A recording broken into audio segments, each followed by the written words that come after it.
Okay, we're going to present the buyer's agency. The buyer agency agreement is a 7-page document used to protect the relationship that I have with the buyer.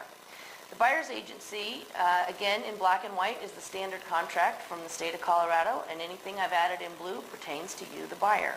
So I'm stating that this is our buyer agency agreement, that it is a relationship with a brokerage house that is a multiple person firm, meaning it's more than just me that live inside the walls of my office.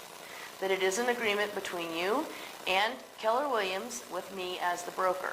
That we are looking at any property that is acceptable to you as the buyer. The listing period of our buyer agency is from now to 6 months from now. That we will not move any dates forward if it falls on a Saturday, Sunday, or legal holiday. And that the brokerage relationship that exists between you and I is an agency agreement. It can be in many different ways. We could work as a transaction broker, which means that I'm there to just facilitate the transaction. You could be my customer, meaning that I don't really have any responsibility to you from an agency standpoint, or we could be a buyer's agent, and that's what I elect to do because it allows me to get to work for you on your behalf to get you the best situation and deal possible. So I am going to work for you as a buyer's agent unless that fair chance comes along that I have a relationship with the seller as well. And in that case, we will convert our relationship to a transaction brokerage where I can facilitate the transaction between both of you.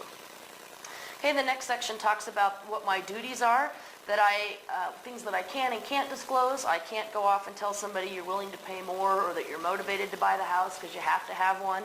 So that next section talks about how I behave on your behalf. Then we talk about compensation. And I select generally that the brokerage compensation for the buyer is paid by the seller, unless we work with a FSBO. If we work with a for sale by owner, then I do ask that the buyer compensate me for my time. Now there are some ways that we can structure that to write it into the contract for the seller to pay that fee, but it's important up front to know exactly how you'll get paid in those situations.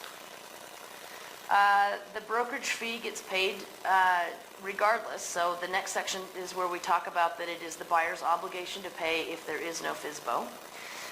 That the buyer's obligation to the broker is they are not currently under this agreement with any other agent, and that I can disclose the buyer's identity when we write a contract, and we agree to go to mediation before arbitration. And then I put in my additional provisions that at any time I'm not doing my job correctly, staying in contact with them, negotiating on their behalf, that they have the right to withdraw from this contract outside of those dates and deadlines. And the purpose of the agency agreement is to create a relationship and a conversation about loyalty that ensures that if they're going out and they're going to buy new construction, that they do disclose to the new construction place that they are represented by a realtor. If they're meeting people at an open house, that they do disclose that they are being represented. It is a contract. And so it is important to always stay in touch with your people. Don't just assume because you have a buyer's agency that they're your clients for life, because really the definition is that you have to have an unbroken chain of events. So to keep in contact, to keep showing them property, to be emailing them and checking in with them and calling them, so that the buyer's agency is important because it protects you as you get ready to start the process to show them houses, but that it doesn't automatically tie a buyer to you from now to the end of the contract. So it's important for you to understand what it is and how to keep it in force and how to keep your people happy.